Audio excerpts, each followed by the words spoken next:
ज्ञानाञ्जनशलाकया चक्षुरुन्मीलितं येन तस्मै श्रीगुरवे नमः। श्रीचैतन्यमनोभीष्टं स्थापितं येन भूतले स्वयं रूप कदा मह्यं ददाति स्वपदान्तिकं। वन्देऽहं श्रीगुरोः श्रीयुताः पदकमलं श्रीगुरून् वैष्णवांश्च श्रीरूपं साग्रजातां सहगणा रघुनाथान्वितं तं सजीवं साद्वैतं सावधूतं परिजनसहितं कृष्णचैतन्यदेवं श्रीराधाः कृष्णपादान् सहगणा ललिता श्रीविशाखान्वितांश्च नमः ॐ विष्णुपादाय कृष्णप्रेष्ठाय भूतले श्रीमते भक्तिवेदान्त स्वामिन् इति नामिने नमस्ते सारस्वते देवे गौरवाणी प्रचारिणे निर्विशेष शून्यवादी पाश्चात्यदेशतारिणे नमो महावदन्याय कृष्णप्रेम प्रदायते कृष्णाय कृष्णचैतन्य नाम्ने गौरतुषे नमः। हे कृष्ण करुणा सिंधु दीनबंधो जगत्पते गोपेश गोपिका कांत राधा कांत नमोस्तुते तप्त कांचन गौरांगी राधे वृंदावनेश्वरी वृषभानुसुते देवी प्रणमामि हरिप्रिये वाञ्छा कल्पतरुभ्यश्च कृपा सिन्धोभ्य एव च पतितानां पावनेभ्यो वैष्णवेभ्यो नमो नमः। जय श्री कृष्ण चैतन्य प्रभु नित्यानंद श्री अद्वैत गदाधर श्रीवासादि गौर भक्त वृंद हरे Krishna Krishna Krishna Hare Hare Hare Ram Ram Ram Hare Hare. Hare Krishna, dear devotees, requesting all the wonderful devotees to kindly turn on your videos because today your videos are going to give me strength. My health is not good, it's very bad. I thought of telling Sakshi Chutru, but then my lord, you'll all think, अरे कैसा teacher मिल गया, class ही नहीं लेता. So I said, better let me come. Bhishma Dev, arrows had pierced him and he's going to speak. My pain is not so much, but anyways, I'll need encouragement from all you Vaishnavas by turning on your videos. And any quick pointers from last class? I know it was a long time ago, but I'm sure you all are sincere students. You would have definitely revised something that you remember from last class, something that helped you in your Krishna consciousness, some point that you liked, you appreciated. Anything? Guruji, we can uh, keep Krishna in our heart if we have two things with us. If we hear Srimad Bhagavatam in a reverential mood, and if we have, if we hear Srimad Bhagavatam in a pleasing manner. Yes, pleasing manner, reverential mood. Krishna is captured. Ajita jito apitaisti lokyam. Krishna is captured rightfully in your heart. Very nice. Anyone else? Rishis have qualities. We discuss about qualities of Rishis. The three qualities you are described. We discuss the qualities of Rishis. Rishis are those who are concerned, they're convinced, and they're compassionate. Very good. Anyone else? 2-3 more points.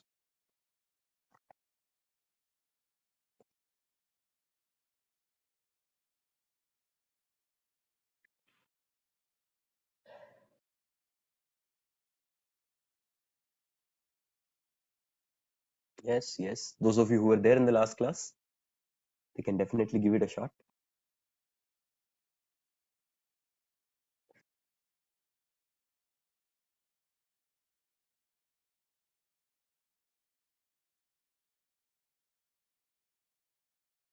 Yes. Shobha Lakshmi Mataji. The sufferings of Pandavas are only due to time and not due to their karma. Yes, the suffering of Pandavas was not due to karma, but it is because of time. And this time is controlled by Krishna.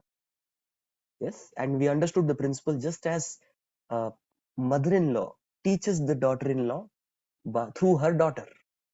Yes, so the devotee is like the daughter, the Supreme Lord is mother-in-law, and we conditioned souls, Jivatmas, are like the daughter-in-law. So we learn through their examples. Okay, very nice. Anyone, last point.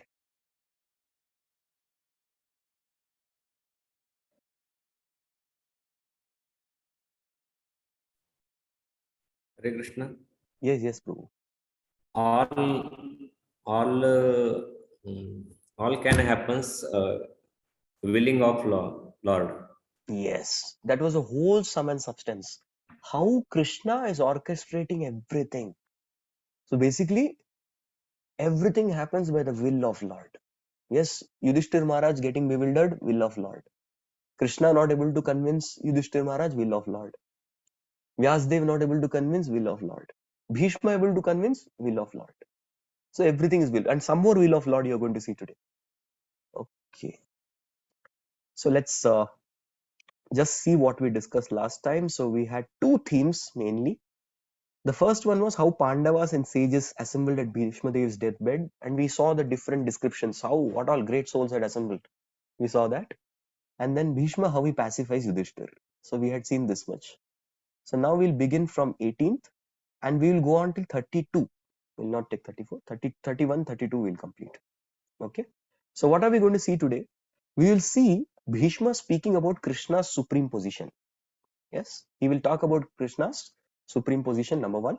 And number two, Bhishma Dev will instruct Yudhishthira Maharaj about different dharmas. And then he prepares to leave the world. Okay. So let us begin. Srimad Bhagavatam. Just 1 minute. Yeah. Canto 1, Chapter 9, entitled The Passing Away of Bhishma Dev in the Presence of Lord Krishna. Text number 18. Let's try to complete till 32. Okay. Now this is the very important shloka which comes, because this is going to explain Krishna Tattva. Bhishma Dev is going to explain the Krishna Tattva. Esha vai Bhagavan Sakshat Adyo Narayana Puman Mohayan Mayaya Lokam Ghudascharati Vrishnishu.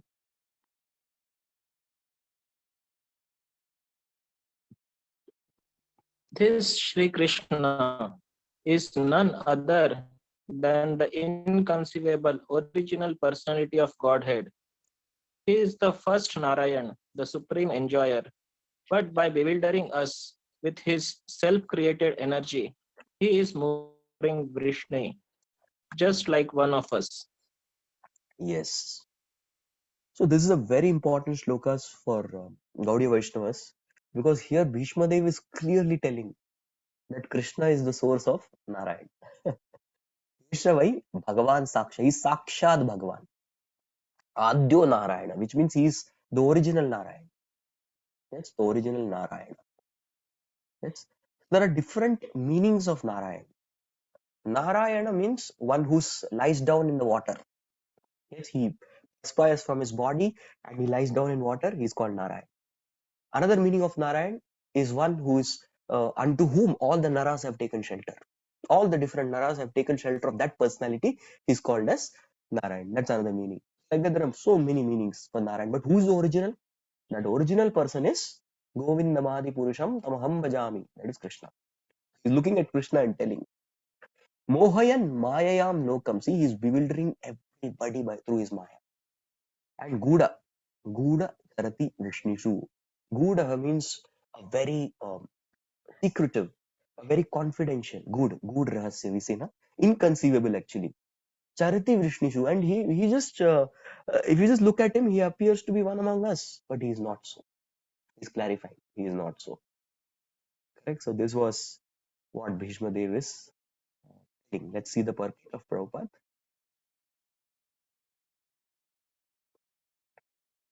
1 minute. Yes.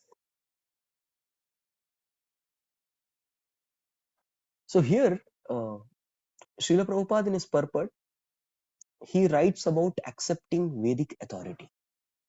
Yes. Bhishma Dev, what all he's speaking from the Vedic authority. Evam parampara praptam imam rajarshyo viduhu. He's not speculating anything. So Bhishma Dev, whatever he has studied in Shastras, Bhishma Dev, whatever is realized through the process of Bhakti, that is something that he is presenting here. Prabhupada says that.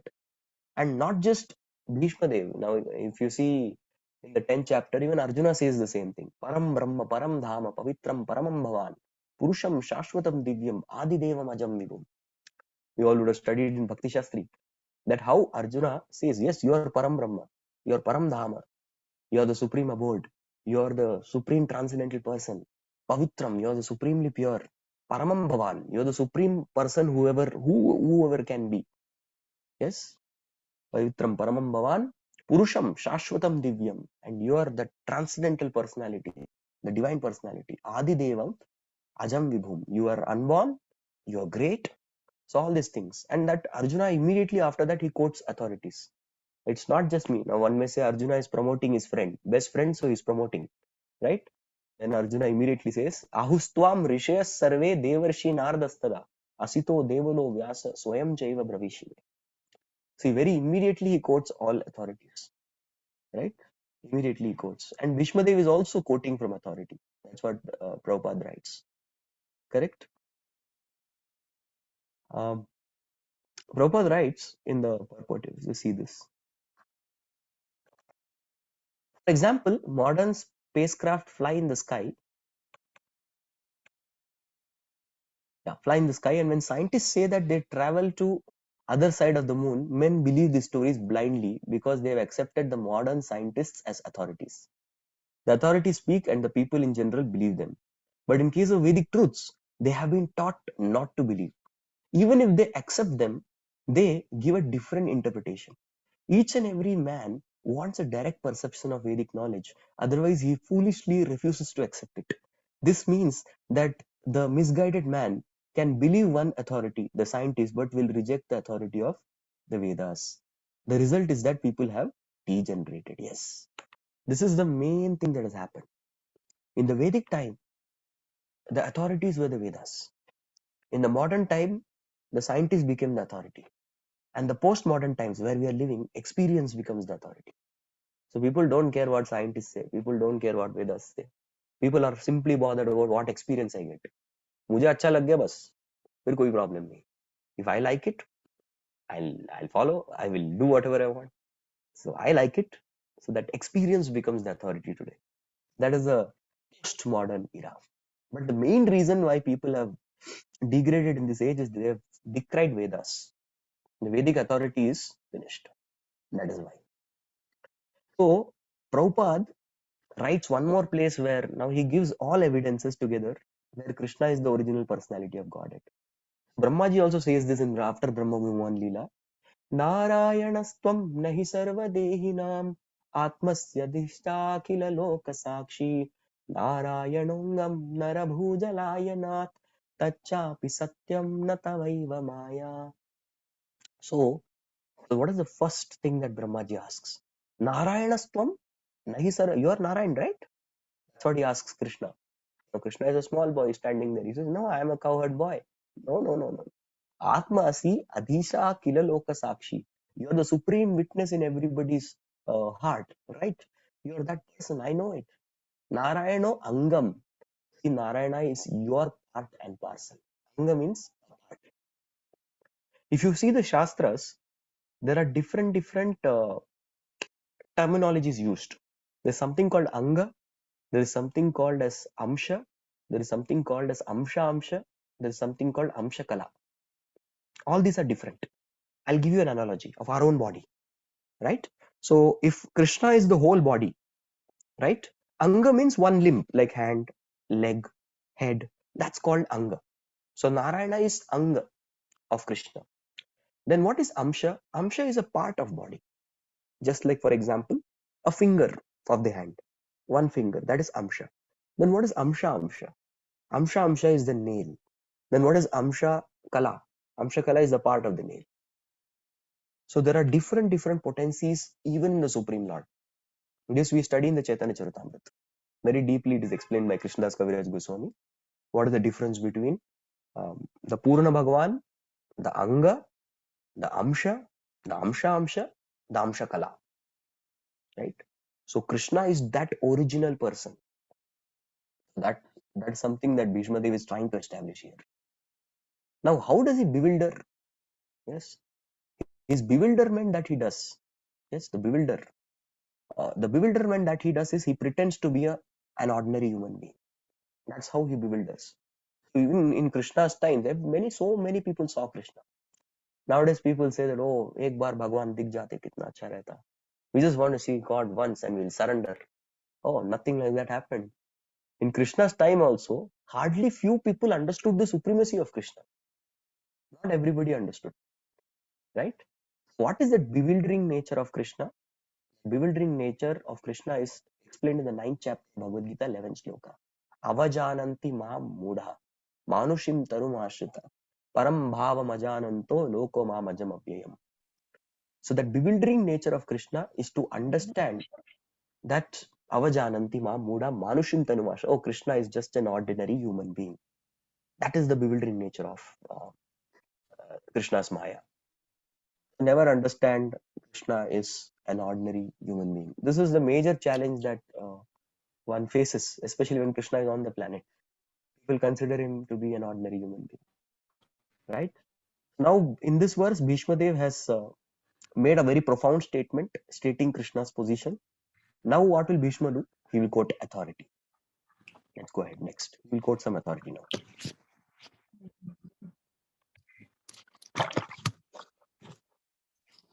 अस्यानुभावं भगवान् वेदगुह्यतमं शिवः देवर्षिर्नारदः साक्षात् भगवान् कपिलो नृपः.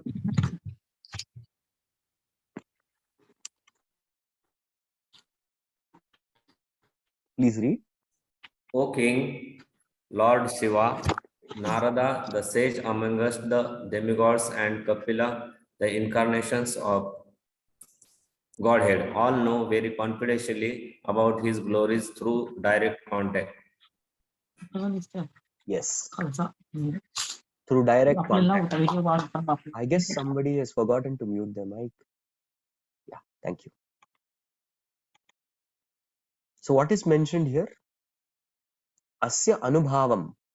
Anubhav is the greater. Now we are in this verse, we are just focusing on this anubhav. Yes, the anubhav part. We'll be focusing on this word. Asya anubhavam bhagavan. Oh, his glories. Veda guhyatamam. So this is the most confidential part of the Vedas. It is not very easy because Vedas are very exhaustive. So person can read the Vedas many times but still miss the confidentiality. Correct? Miss the confidentiality. Like for example, there was a student, a boy who had come to meet me, and he came and asked that he came and told me that, well, I memorized the 700 shlokas of Bhagavad Gita. I said, check karte thoda. झूठ बोल रहा है क्या? So I tested and he knew all shlokas. And then he asked, sir, question पूछना है. Okay. Krishna भगवान क्या बोलते? गुरु की जरूरत है या नहीं? I said, hey, you know all shlokas of Gita ना? मुझे पता है. Then what is 4.34? तद्विद्धि प्रणिपातेन परिप्रश्नेन सेवे उपदेक्षन्ति ते ज्ञानम ज्ञानिनस्तत्त्वदर्शिने. Quoted. What is the meaning of this? Oh, meaning कि one person should approach. नहीं, ठीक से नहीं पता. See? So although person may know the content of the Shastra, it may not become an irrevocable truth in his heart till the time person receives kripa or mercy. Yes, till the time that mercy doesn't dawn in heart, it is not necessary that one may know. These are all the great souls, the Mahajanas, Devarshi Narada, Shivaha, yes, Kapila. These all are the great personalities who have direct contact. Direct contact as in they have realized. They have realized the position of Krishna through their process of sadhana bhakti. Yes, they have realized the position of Krishna. There is another pastime which comes in Brahma Vaivarta Purana, where Shiva tells, Aham veti, Shuko veti, Vyasa veti na vetiva. So Shiva tells that I know, and Shukadev also knows, and Vyasa veti na vetiva. Vyas knows or doesn't know, I don't know. About Krishna only, the confidentiality. Actually, what had happened was Shiva was giving Bhagavatam class to Parvati Devi. And Shiva, when a speaker goes into ecstasy, he closes his eyes and gives class. Yes. And that's a great blunder that a speaker can do. Closing eyes and giving class. That's why I'm keeping my eyes open and I'm requesting you also, please keep your videos on. So he was closing and doing. And Parvati Devi was, after every verse he would speak, she would say, and she dozed off in the class. And at that point of time, Shukadev Goswami comes in the form of a parrot. So he comes there in the form of parrot, and he hears, and she almost, her battery is about to go. Mm, mm, mm. And she's gone. Now Shukadev Goswami thinks that, my lord, this is a very dangerous situation. If Shiva is speaking such nice katha about Krishna, if he doesn't hear the sound of Parvati, he will stop the katha, he will get up and his ecstasy will be lost. What should I do? So he starts making the sound in Parvati's tone. Hmm, hmm, hmm. He starts making that sound. And then Shiva continues to speak. And at one point of time, Shiva opens his eyes. He opens his eyes and he sees my wife is nicely sleeping. Then who is making that sound? So he saw that there's one parrot who is making like that sound. So he gets very upset and chases that parrot, Shuka. He enters into the mouth through the mouth of Vyasdev's wife. He enters into the womb. That's how Shuka enters the womb of Vyasdev's wife. And then he escapes. But that's why Shiva knows. Aham veti, Shuko veti. He explained the truth to Shukadev. And Vyasa veti na veti. Vyas may know or may not know. But anyways, the point is Bhishmadev is quoting some authority. Now here, this word anubhava, that is something which is the highlight here. So I will explain about this bhav in different ways. Now we have studied about bhav bhakti in the nectar of devotion. मुझे कुछ भी समझ में नहीं आया. I didn't understand anything that time. Now also I teach, but I don't understand anything. And post to that, the next Dakshini Vibhag, there are different bhavas explained. Satviki bhav, Vyabhichari bhav, Sthayi bhav. So like that, there are different bhavas are explained. So Prabhupada elaborates this based on Vishwanath Chakravarti Thakur's commentary. So the first thing that Prabhupada says is that devotees are Buddhas. Buddhas means very intelligent. Where do we hear this word Buddha? Anyone knows? In one verse of Bhagavad Gita it comes. Buddha Bhav Samanvita. Yes. Aham sarvasya prabho mattas sarvam pravartate iti matva bhajante mam Buddha bhava samanvita. Bhava samanvita. So anybody who knows the supreme position of Krishna, yes, aham sarvasya prabho, and matta sarvam pravartate, everything comes from Krishna. What happens? Iti matva. If he has that opinion, then what he will do? He will do bhajan. What kind of bhajan he will do? Iti matva bhajante mam Buddha bhava samanvita. With complete bhav, he will. So Prabhupada introduces first this word bhav, Buddha. So all the pure devotees of Lord are Buddha. And who's Buddha? Buddha are those who are engaged in bhakti with the right bhavana. Yes, bhavana. If you read the Chaitanya Charitamrita, there are 6 tattvas explained. Yes, Vande Gurun, Isha Bhaktan, Ishan, Ishavatarakan, Tat Prakash, Tat Shakti. 6 tattvas. Yes, these are all the 6 forms of Lord Chaitanya. Krishna Chaitanya Samhitam. That Bhakta Tattva is also explained. As per Bhakta Tattva, there are innumerable devotees. And Krishna's Kaviraj Goswami says the leader of Bhakta Tattva is, try to guess, who is it?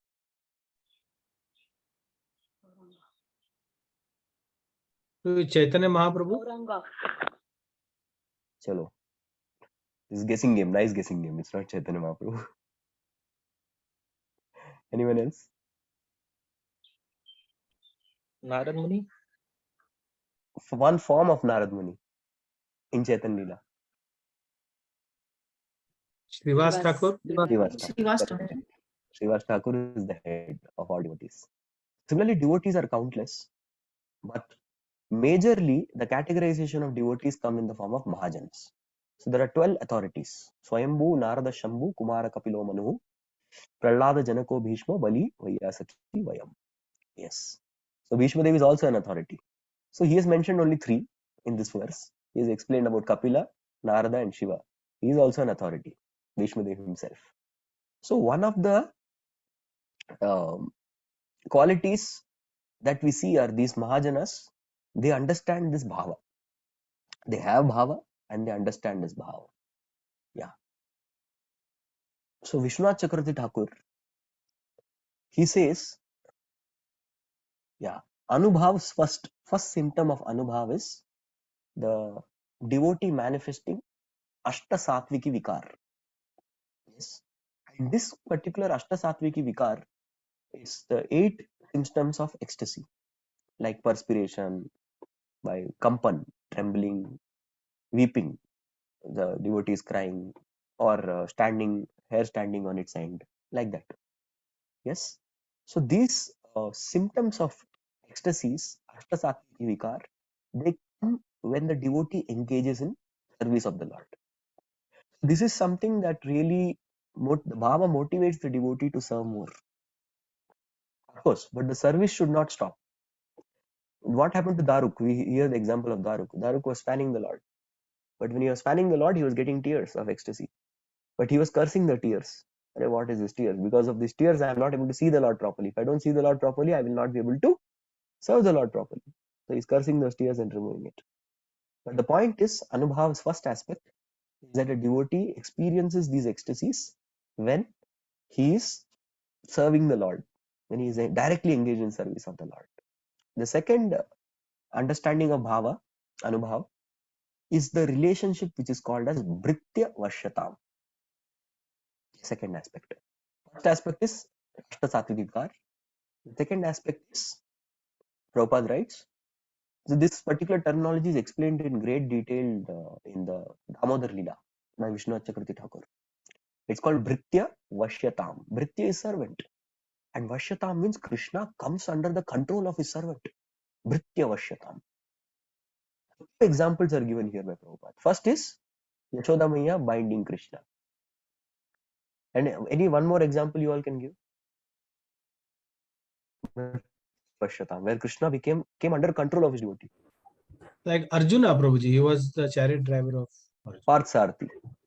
Krishna became Parthsarthi. He came under the control of his devotee.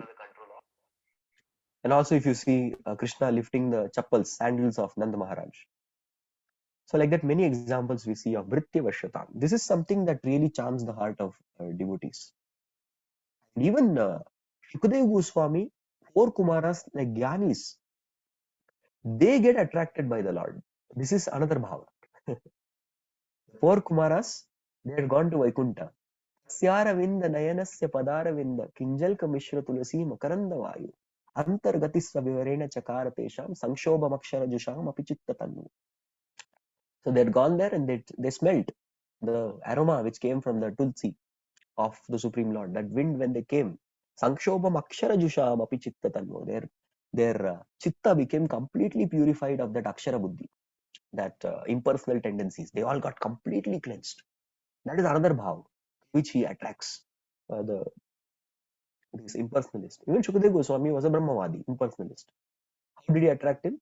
Aho bakiyam stanakala kutam jiggam sayaya yadapya sadvi lebe gatim natrimuchitam tatonyam kamva dayalum sharanam rajema. He got very much attracted to the wonderful quality of Krishna. The woodcutters in the forest, they were singing this. And he said, come on, I want to know who is this person. And the woodcutters said, that your father only told about this person. Is there in Srimad Bhagavatam. This is another bhava by which the impersonalists turn into pure devotees of Lord. The fourth bhava is when the Supreme Lord puts the devotees in trouble. Yes. And when the tribulations come, that time the transcendental bhava between Lord and his devotees, they spring up. Yes, they spring up. They can be in terms of scarcity, impediments, discomfort, unhappiness, different types of these situations.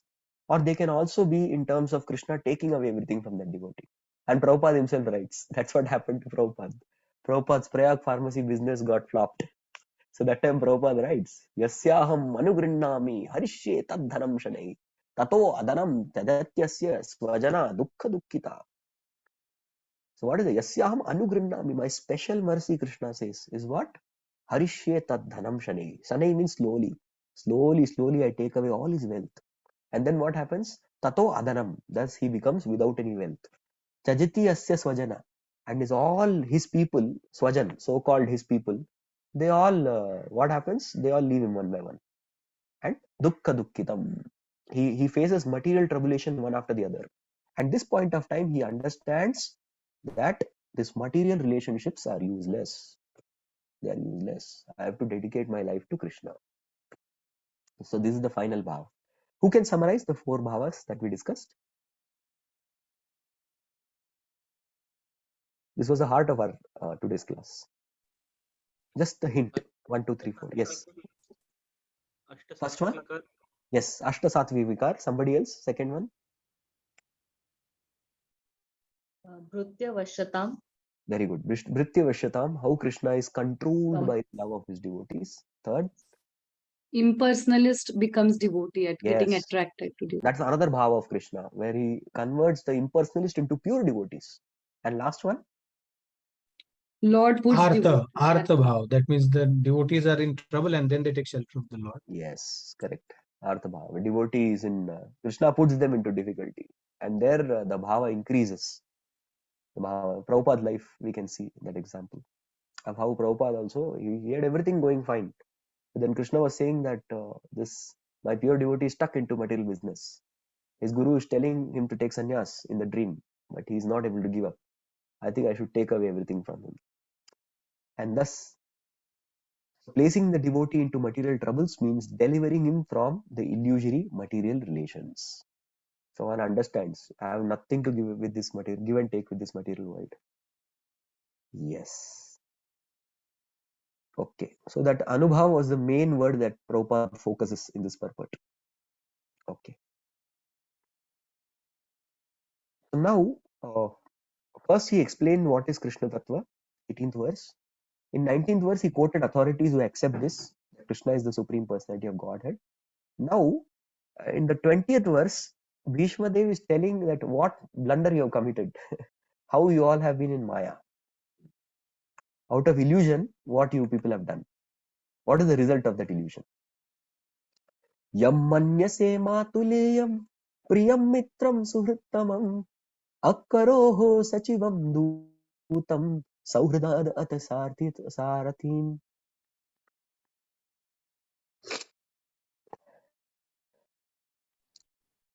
Okay, that personality whom out of ignorance only you thought to be your maternal cousin, your very dear friend, well-wisher, counselor, messenger, benefactor, etc., is that very personality of Godhead Sri Krishna. Yes. So now, you see, these are all the different roles that Krishna played in the life of Pandavas. Matuleyam, Matul means actually uncle, mama is Matul. Matuleyam means mama's son. Priyam, somebody who's very dear. Mitram. So these are all the different direct relationships that the Pandavas had. So this you all have accepted. So this is out of ignorance only. You have accepted. So Bhishma Dev is telling that how Krishna's illusory energy is so strong that you all have accepted him like this. But we need to understand one thing, that Krishna may act like Prabhupada is saying in the purport. He acted as cousin, brother, friend, well-wisher, counselor, benefactor, etc. But he is still the Supreme Personality of Godhead in all circumstances. That is why, if you see, Krishna is being given the title Achyuta. Achyuta. Seneyor ubhayor madhye ratam stapya me Achyuta. That's what Arjuna tells Krishna. He knows the position. Although he has accepted the position of a driver, still he's Achyuta. He's infallible. His position is never going to change. He'll always be infallible. Sometimes what happens, we hear this example from His Grace Radhesham Prabhu, that there's a drama going on. In that particular drama, there is a man who is playing the role of a beggar. So he's begging. He's going from door to door, begging, wanting for food. Khana de do, paisa de do. And the audience, seeing that they're crying tears, they're unable to, they're all sympathizing with him and crying. And later on, the person comes and it's revealed that he's a great businessman, Tata Birla, somebody like that. When he comes and asks his friend, so how was the drama? He said, yeah, it was good, but did you play a role? Yes, I was the beggar. Oh, you were the beggar in that drama. we didn't recognize you. You acted so well. That's what even Kunti Maharani says, right? Nato natya dato. You are the best of the best stage drama actors. Yes, you may act, you are a billionaire, you may act as a poor man. So Krishna may act as a subordinate. All these positions are subordinate positions. But he is the ultimate supreme personality of Godhead. It will be a grand delusion if you consider Krishna to be a subordinate. That's what Bhishma is warning the Pandavas. Then what is the true position of Krishna? That's explained in the next verse. This is not the position of Krishna. Then what is his true position? Sarvatmana samadrisho hi advayasya anahankrite tatkritam mati vishamyam niravadyasya nakwachit. Being the absolute personality of Godhead, he is present in everyone's heart. He is equally kind to everyone and he is free from the false ego of differentiation. Therefore, whatever he does is free from material inebriety. He is equibalanced. Oh, very nice. Sarva Atmanaha, Paramatma in everyone's heart. Samadrisho, equal. He is equally disposed to everybody. Advaya. Advaya means absolute. Advaya asya anahankrite. He has no false ego. Yes, tatkritam mati vishamyam. So whatever is done by him, he is actually his mati vishamyam. His particular, the kind of intelligence that he has is not very discriminative in his intelligence. Niravadyasya na kvachit. So no, he is not, he doesn't have the differentiating mentality. If you look at Dhritarashtra, he was differentiating. Mamaka, Pandava. He doesn't have that. Yes. Niravadasya. This means spotless. Or Niravadyasya means also means that he is free from any kinds of, no strings attached. Na kvachit, at any point of time. So na, this na is very important. Alright. So Prabhupada has mentioned about three things only in this purport. So many qualities are there of Krishna. So he has spoken about two things, not three, two in one sense. He describes Lord as Kaivalya.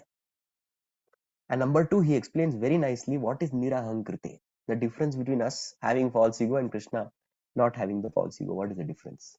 That he has explained. So one thing is Kaivalya. So many times we say the Kaivalya may have a very impersonal connotation. Yes. Anisha Kaivalya Pate Rnenacha. Kaivalya here refers that there is nothing different from Krishna. Keval Vahi hai. Only he exists. That is the meaning of Kaivalya in true sense. That everything is Krishna's energy. Yes. It's like we enter into a company. Suppose we are entering into a Mercedes-Benz company. So every product which is there, the tables, the chairs, the manufacturing, the steering wheels, boxes, the engines, everything contains what? Everything contains Mercedes, Mercedes, Mercedes. It belongs to that. Similarly, this entire existence, Ishavasyam idam sarvam. So that is the meaning of Kaivalya. Prabhupada gives a lot of emphasis to this word Kaivalya. There is nothing in this world except Krishna. And he gives a very nice analogy which is mentioned in the Shastras of the sun. Correct? The sun. Like for example, just as the sun is present in one place, yes, and the sunshine which is pervading throughout, yes, throughout this entire horizon, sunshine, and that sunshine is something that is non-different from the sun. So similarly, this creation is non-different from Krishna. And this is actually one of the truths of the Srimad Bhagavatam Chatushloki. Aham evasam evagre nanyad yatsat asat param. The first Chatushloki, this is the substance. Aham evasam evagre nanyad yatsat asat param. Before I existed before the creation, I will exist after the creation, and there is nothing different from me. And even while the creation is going on, the sthiti, srishti, sthiti, pralay, I am a witness to all these things. And thus, just as the sunshine is all pervading, and the sun is the substance, similarly Krishna is that one person whose personality and his entire energies are all pervading. Yeah. The second thing Prabhupada elaborates is about Nirahankriti. He explains very sweetly. Nirahankrite means Krishna is not having false ego.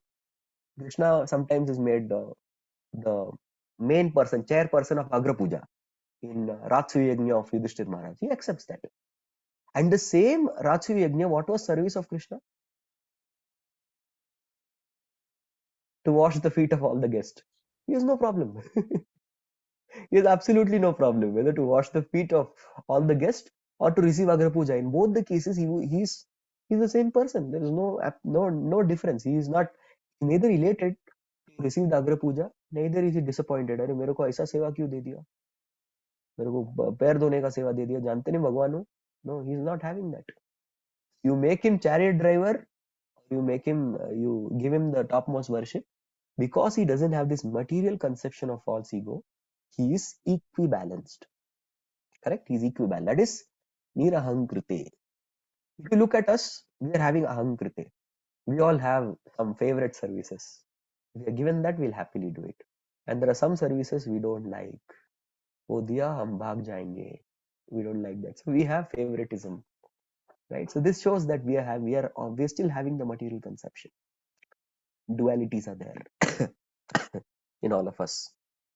So that duality is missing in Krishna. It's not there in Krishna. That's why he's called as Advaita. So this Kaivalya and Nirahankrite, absence of false ego, and Kaivalya, Keval sab kuch Krishna hi hai. So that is Kaivalya, is explained by Prabhupada. Because if you understand Kaivalya, all other qualities are very automatically understood. Okay. So now, the position of Krishna was explained in the last verse. Now, such a great person has appeared before me. That is what Bhishma is going to speak in the next verse. Tapyekanta bhakteshu pasya bhupanukampitam yanme sum styajata sakshat Krishno darshanam agatah. Yet, despite his being equally kind to everyone, he has graciously come before me while I am ending my life, for I am his unflinching servitor. See? So such a one thing he's telling, he's admitting here is I am ekanta bhaktishu. I am ekanta bhakta. Now this is not boasting. Bhishma Dev is not boasting about himself. He's mentioning one's qualification to get the audience of Supreme Lord. Yes. So that is why he's calling himself ekanta bhaktishu. Because if he was not ekanta bhakta, Krishna wouldn't have appeared before him. Krishna gives his darshan only to ekanta bhakta. Gajendra proves that. Ekantino yasya na kachantanartam vanchandiye vai bhagavat prapanna atyadbhutam tatcharitam sumangalam gayanta ananda samudra magna. So Gajendra also prays the same way.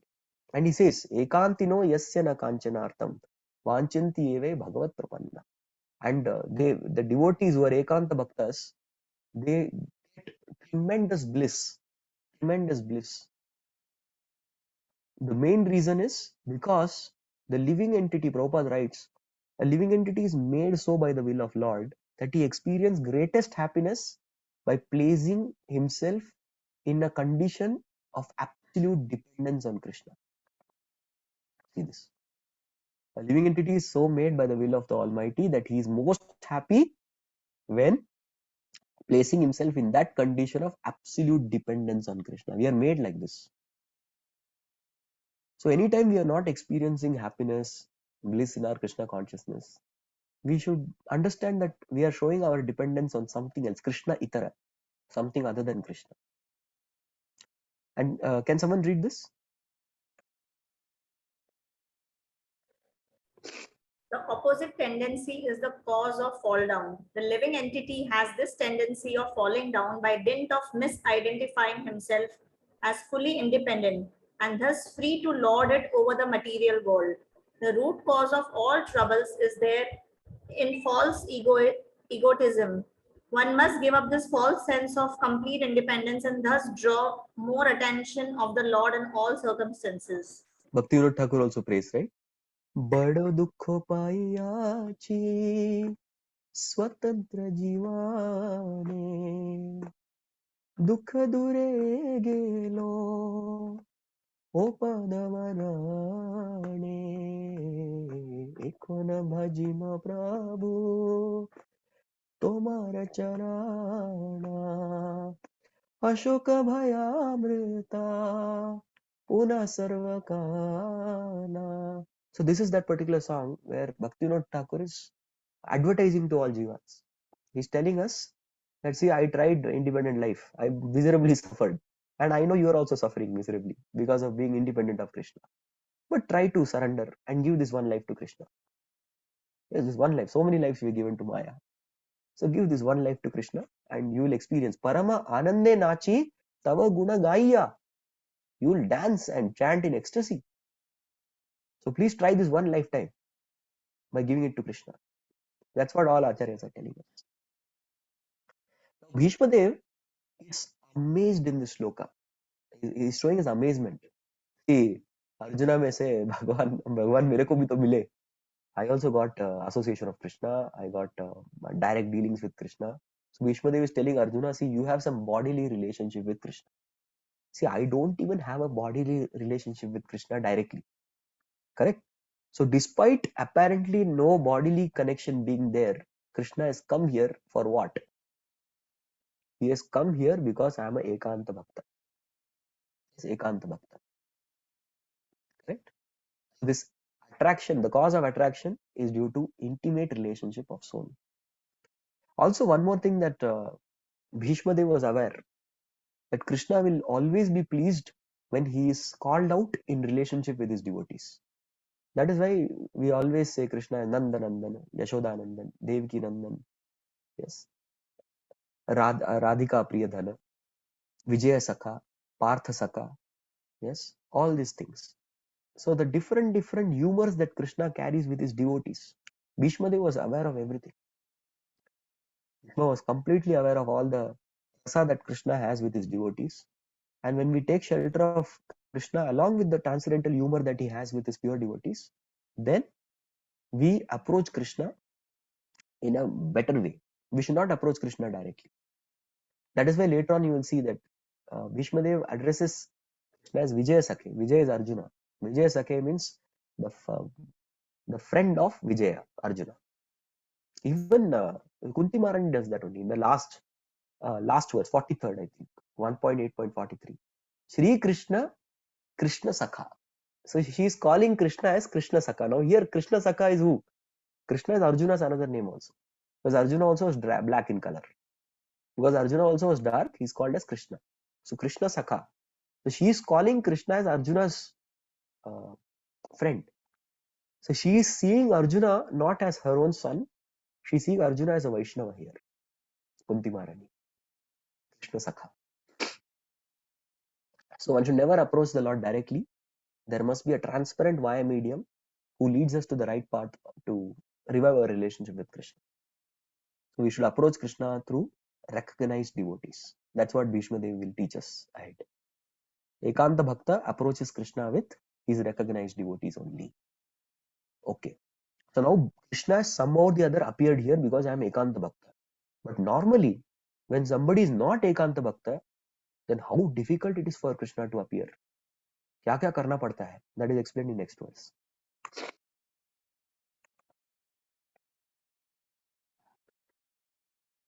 भक्त्यावेश्य मनो यस्मिन् वाचा यन्नाम कीर्तयन् त्यजन् कलेवरं योगी मुच्यते काम कर्मभिः. The personality of Godhead who appears in the mind of devotee by attentive devotion and meditation and by chanting of holy name releases the devotee from bondage of fruitive activities at the time of his quitting the material body. Yes, it is not very easy for Krishna to appear in the mind because now Krishna has appeared in front of me. But normally Krishna appears in the mind. Yes, bhaktya avesha. When you're completely, avesh means you're absorbed in bhakti. Mano, that time in the mind. Mano yasmin, man me, vacha yan nama kirtayan. Through your speech, through your words, yan nama kirtayan. You're chanting the holy name. Tyajan Kalevaram, at the time of leaving the body, such a yogi, Muchante, he gives up Kama and Karma. He gives up all fruitive desires as well as fruitive activities. Muchante. Yes, he gets released from that. He gives up. So here so much, it is not very easy to make Krishna appear in one's mind. It's not at all, not easy. It's very difficult. So Bhishma Dev is appreciating Krishna's compassion, Anukampita, that you appear with great difficulty. That's why even Kulishekar Alvar, what does he say?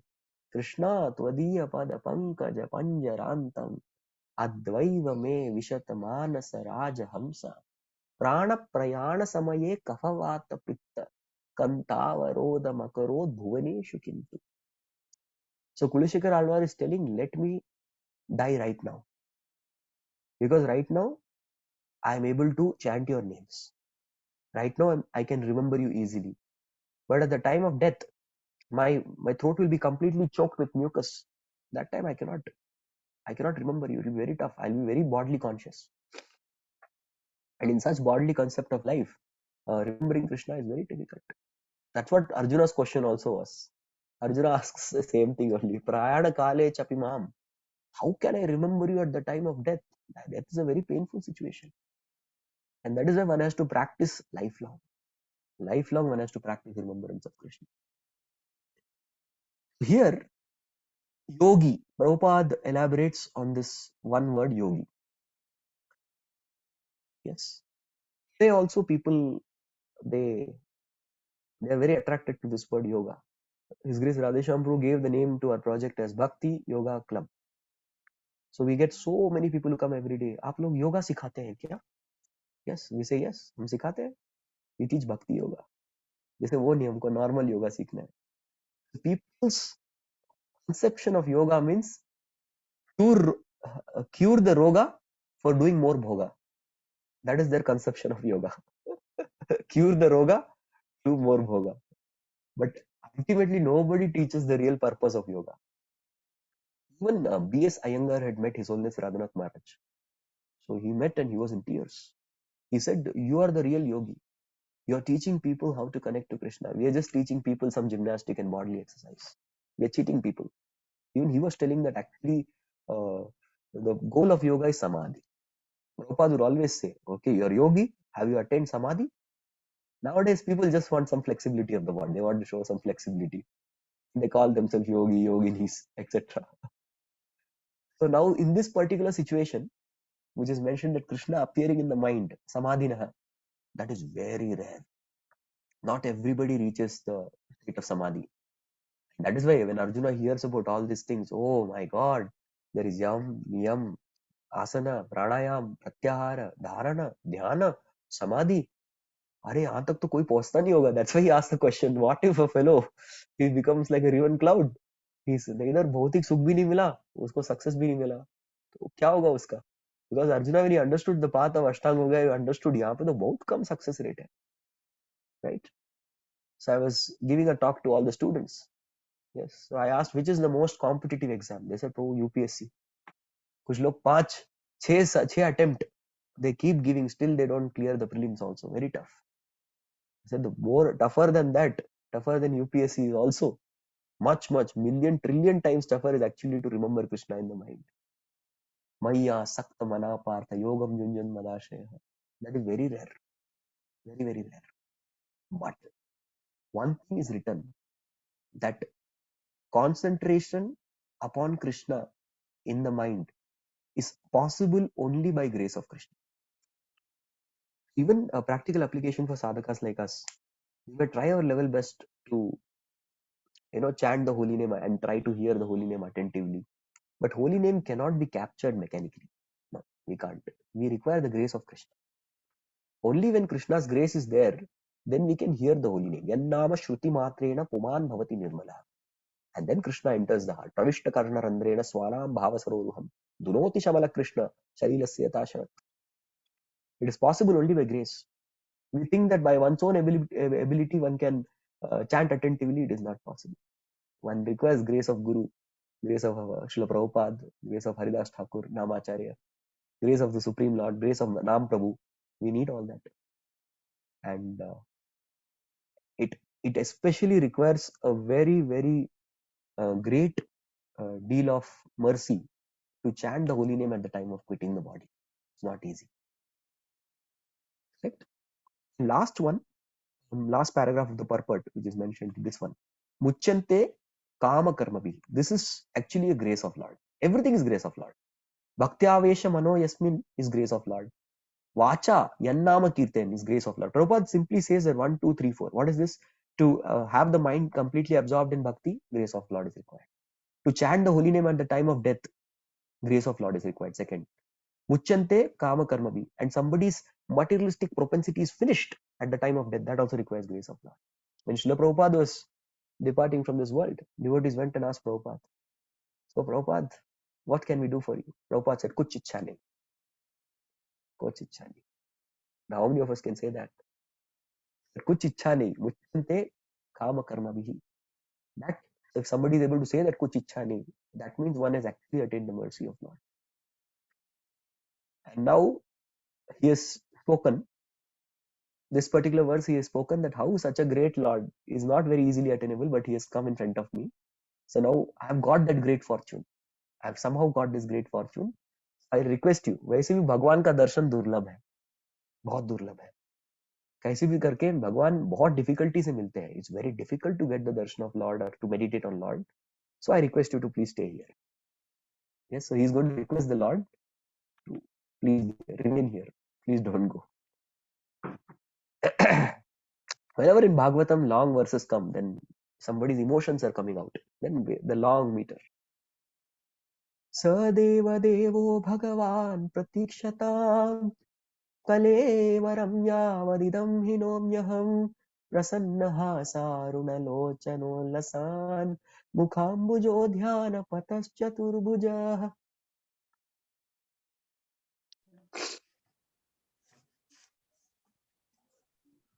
May my Lord, who is 400 and whose beautifully decorated lotus face, eyes as the rising sun, is smiling, kindly await me at that moment when I quit this material body. Excuse me. Yes. So although Krishna was present in two-handed form, what does Bhishma Dev want to see the Lord as? In four-handed form, Chaturbuja. He wants to see the Lord as Chaturbhujam. Because Bhishma Dev, his gati is Vaikuntha gati. Excuse me. His gati is Vaikuntha gati, so he wants to see the Lord as 400 Narayana. That is one. Sa Deva Devo Bhagavan Pratikshatam. Please wait. Please wait. Deva Deva. You are the Devas Deva. Kalevaram Yavadidam Hinomyaham. As long and until I am in there in this material body, I want to see Prasanna Hasa Aruna Lochana Ullasan. That like the heralds of the rising sun, that kind of eyes that you have, I want to see. Mukha Ambujo, lotus face. Dhyana Pathas. Dhyana Pathas means you are actually the path of Dhyana. If somebody is saying, मैं ध्यान कर रहा हूँ, किस पे ध्यान कर रहे हो? That is very important. If say किसी पे ध्यान नहीं कर रहा हूँ, that means you are foolish. Bhishma Dev is clearly telling Dhyana Pathas, your object of meditation has to be a personality. Turbuja. His form is the 400 form. So it was sure. Now Prabhupada writes here the humility of Bhishma. There was absolutely no doubt that Bhishma Dev was going to Vaikuntham. Still Vaishnavas are very humble. Very, very humble. So he wanted to see the Lord one last time. So that because he knows after going to Vaikuntha, he will not see Krishna. Yes, he may not be able to see Krishna again. So that is why he is asking Krishna to wait. This is humility of Bhishma Dev. So devotees who are going back to Godhead are especially, they are very humble. Can you give some more example? One example from Bhagavatam where somebody was going back to Godhead but he was very, very humble. Dhruva Maharaj? Yes, Dhruva Maharaj. Dhruva Maharaj, when he was doing his sadhana, the Vaikuntha plane came. What did Dhruva Maharaj do? He offered his obeisances, but he didn't know. Actually, there is a way of welcoming the Vaikuntha Vasis. There is a method. But Dhruv did not know. So he just started chanting the name. That's the right procedure. Suppose आपको कुछ पता नहीं है, chanting करो. Mantratas tantratas chiddam desha kalhari vastunah sarvam karoti nichidram anusankirtanam tava. So any procedure, rituals, if there is any shortcomings, anusankirtanam, just perform the sankirtan and everything becomes perfect. So he doesn't know the procedure to receive, so he just chants sankirtan and then he goes, takes blessings of all the other yogis and sages who are there and takes their blessings to go back to Godhead. So this is the quality of Vaishnava. Very humble he is. As such, Prabhupada writes that a pure devotee is never ever concerned about going back to Godhead. No, he is not concerned. He simply depends on will of Lord. Even he's satisfied even if Lord wants to send him to hell. Correct? No problem. But he wants one thing.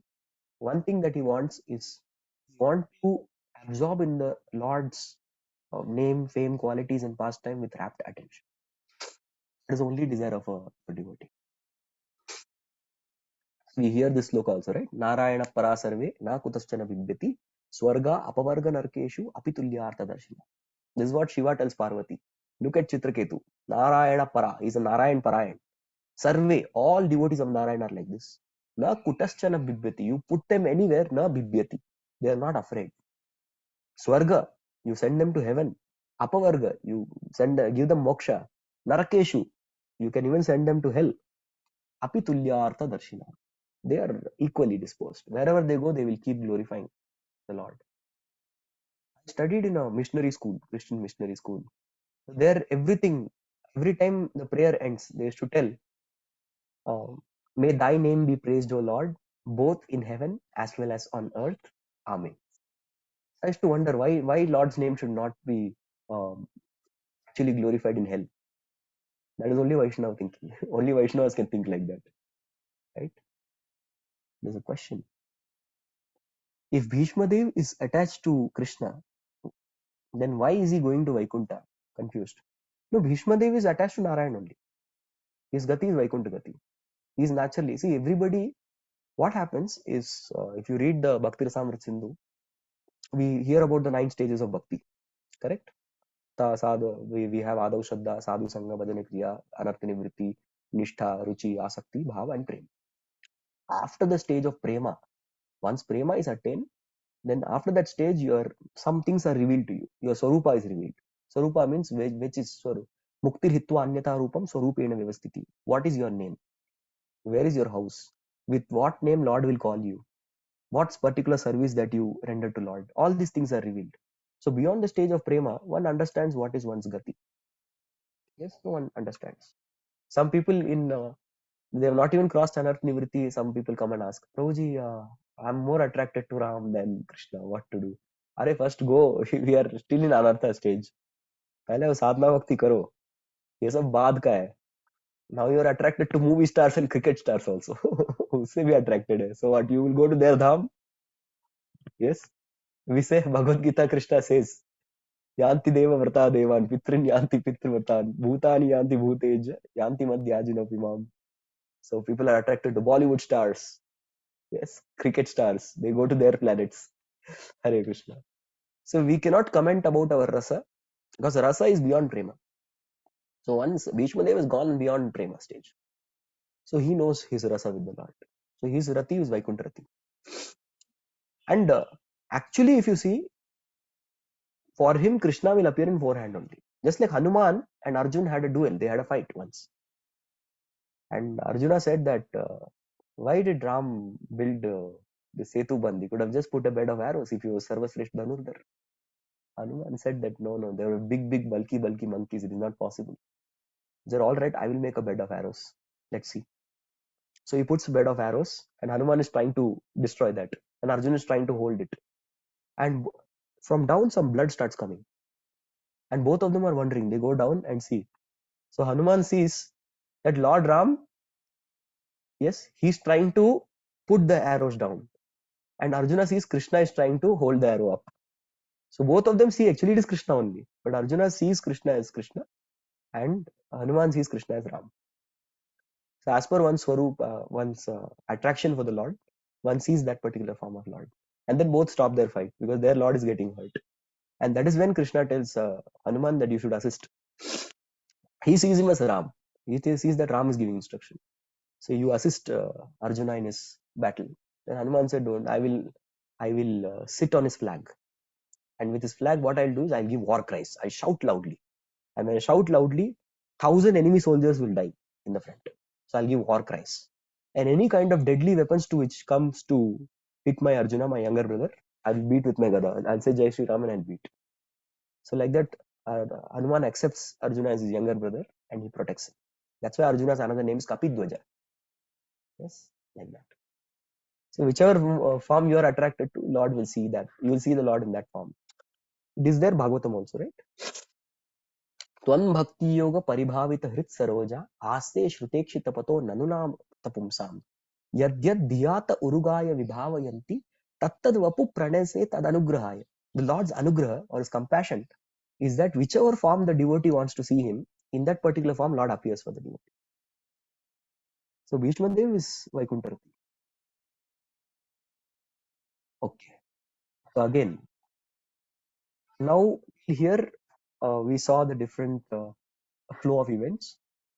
Suddenly, Yudhishthir Maharaj realizes, oh, I think Bhishma is about to internalize his consciousness. So Krishna inspires Yudhishthir Maharaj in some way. Let us see how Krishna is inspiring Yudhishthir Maharaj. I think we are halfway. What I'll do is I'll just quickly give a halfway summary so that we can just recap. Okay, we started with 18th, correct? Now we are on 25th. So 18th we started with a new theme, correct? So here Bhishma Dev is explaining about the truth, Krishna's position, truth about Krishna's position. That's how we started. And then he quotes authority in the 19th verse. He substantiates his statement with authority. Then he says that how you all have been under illusion, treating Krishna like an ordinary human being. Then he says, what is the true position of Krishna? Then he says that such a Krishna who is having such an exalted position has appeared in front of me. So he is in great ecstasy. But when does he normally appear? It is not easy. He appears only by his grace.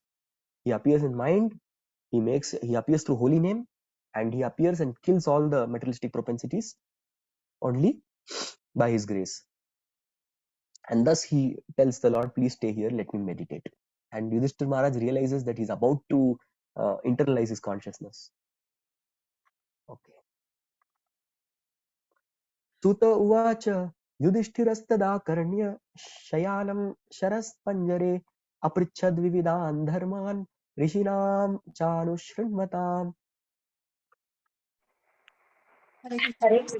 Goswami said, Maharaja Goswami Yudhishthira, said, after hearing Bhishmadeva speak in the appealing tone, asked him in the presence of all the great rishis about the essential principles of various religious duties.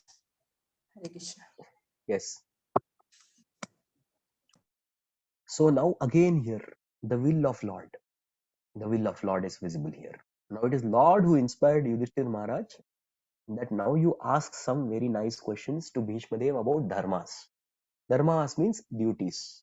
About different duties you please ask. So now, if you see, Bhishma Dev was a worldly man. He was surrounded with all political duties. He was he was with Shakuni, he was with Duryodhan, and all such evil-minded, wicked-minded people, right? So some people even say Bhishma namak khaya, etc.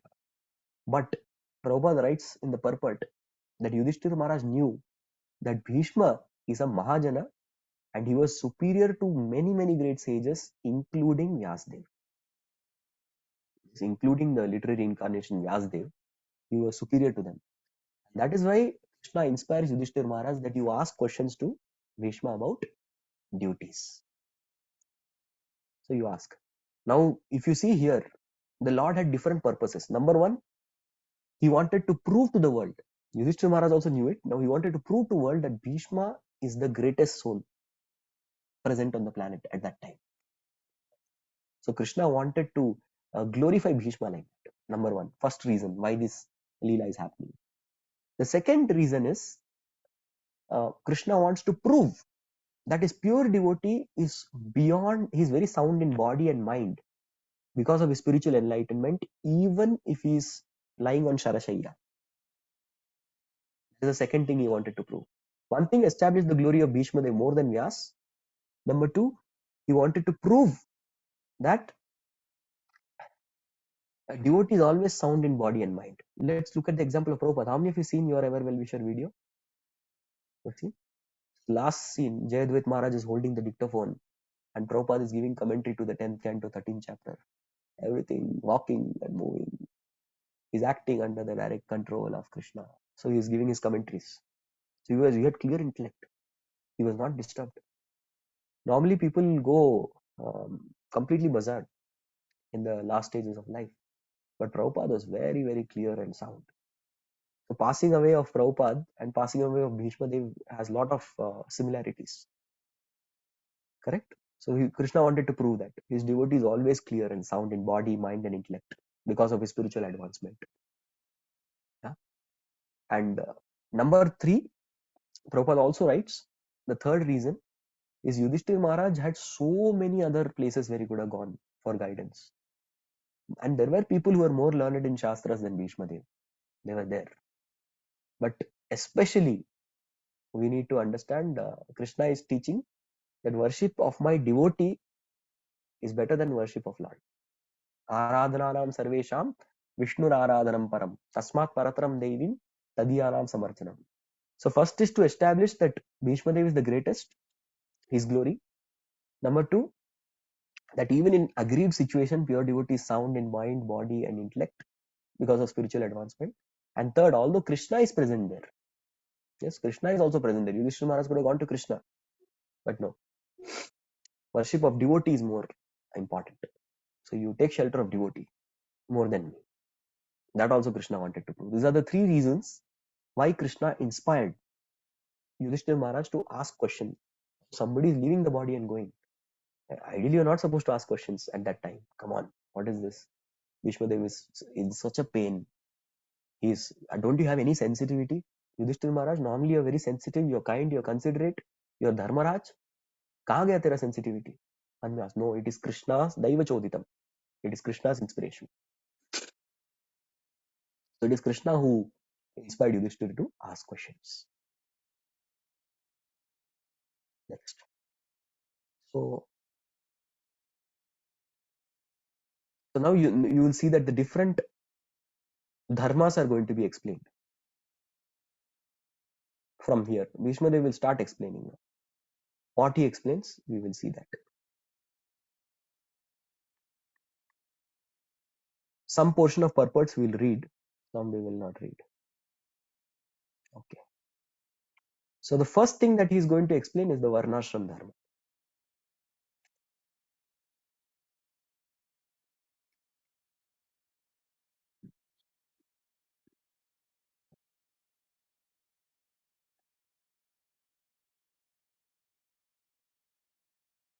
Purushasva bhava vihitan yatha varnam yatha shramam vairagya ragopad vidyam amna tobhya bhaya lakshanam.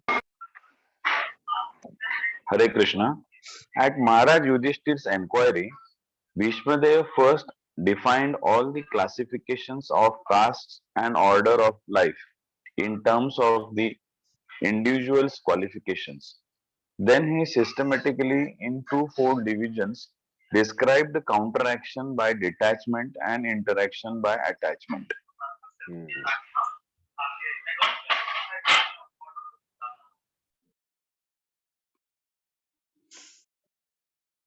Purusha Swabhava Vihitan. This word Vihita is a very, very important word in the Shastras. There are three types of karmas which are mentioned. Vihita karma, Nishiddha karma and Kamya karma. So Vihita karma are Shastric statements. So these Shastric statements are called as Vihita karma. That means somebody is following the Shastra, he is doing Vihita karma. Then there is Nishiddha karma. So that is going against the Shastras. Somebody is going against the Shastras, he is doing Nishiddachar. Example, breaking 4 regulative principles. And Kamya karma is what? Kamya karmas are those karmas which arise out of a person having materialistic desires, but he is engaging them in such a way that he is going to purify those desires. That is called Kamya karma, which means okay, it's not against, it is not what Shastras say, but Kamya karma is okay, it's acceptable, something like that. Now, for example, Vihita karma means one chant the holy name, worship the deities. Yes, Nama Sadhu Sangha, Nama Kirtana, Bhagavad Shavana, Mathura Vasa, Sri Murti, Shraddhaya Sevana. These are all Vihit karmas. And Nishiddha karma is Dyutam Panam Striya Shuna Yatra Dharmas Chaturvida. We know that, the 4 regulative principles. Kamya karma is something which it may be necessary for us to do if we are living in this world. Like we may have to be updated with certain news, example. We may have to know what is happening around the world because we're living in this world. So like that. So that they're all called Kamya karma. So Purusha Swabhava, based on the nature, Prabhupada writes Swabhava in another place as psychophysical nature. Psychophysical nature.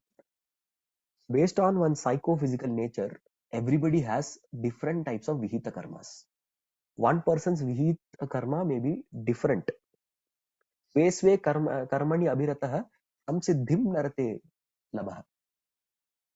So Krishna also says that very nicely, that everybody is supposed to do their prescribed duty. For doing another's prescribed duty is dangerous. You heard this? Don't do another person's prescribed duty. Do yours. Vesve karmani abhiratah. Yatha varnam yatha. So based on one's swabhav, one psychophysical nature, the community, the Purusha, the human society is divided into Varna and Ashrama. But what is the purpose of Varnashram? The purpose of Varnashram is actually Vairagya. Yes, it is Vairagya. To become detached from this world. That is the main purpose. Rago Padipyam. And all the attachment and false designation, one should give it up. That is the purpose. Sarvopadi vinirmuktam. Tat paratvena nirmalam. Rishikesha Rishikera Sevanam Bhakti Ruchate. We say that, right? So that's very systematically. Amanata Ubhaya Lakshanam. So he explained very systematically about the Varnashram Dharma.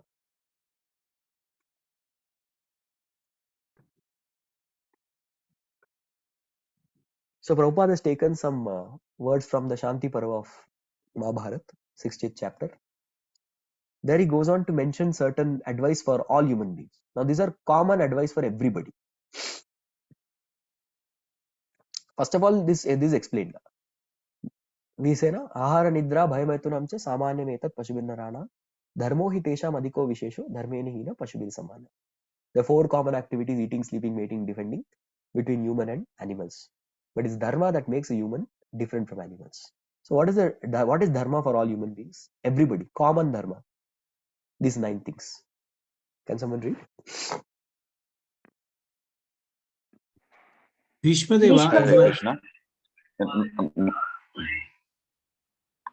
Bhishmadeva advised for all human beings 9 qualifications: not to be angry, not to lie, to equally distribute wealth, to forgive, to beget children only by one's legitimate wife, to be pure in mind and hygienic in body, not to be inimical towards anyone, to be simple, and to support servants or subordinates.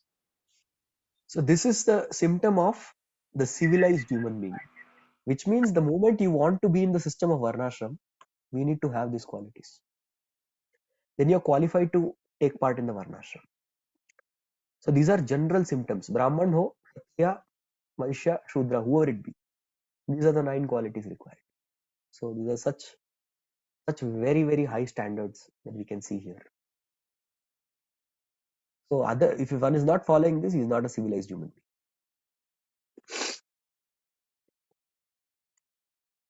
That is mentioned. Then for Brahmanas, what is the duty of Brahmana? Duties of Brahmanas are described as six duties. Anyone knows what are they?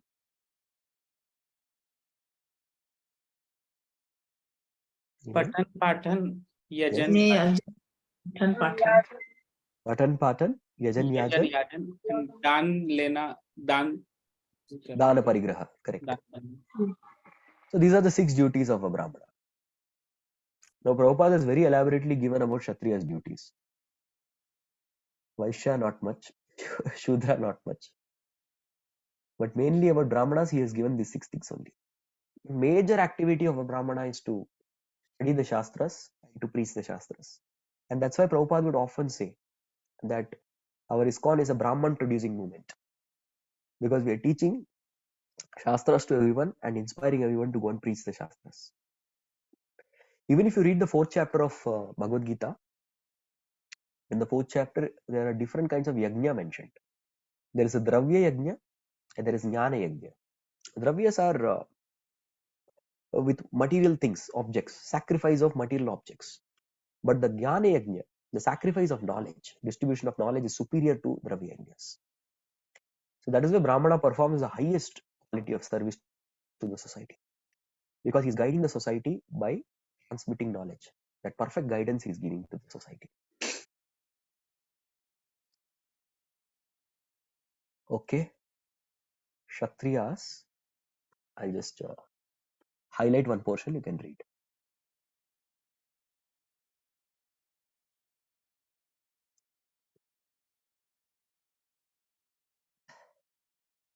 You can read this.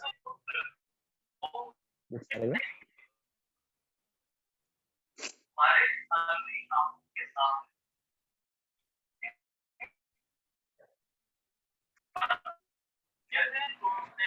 Not able to hear anything.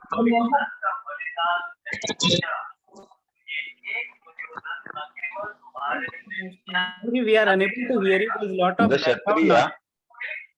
noise. I'm muting you. ते आवाज बंद कर.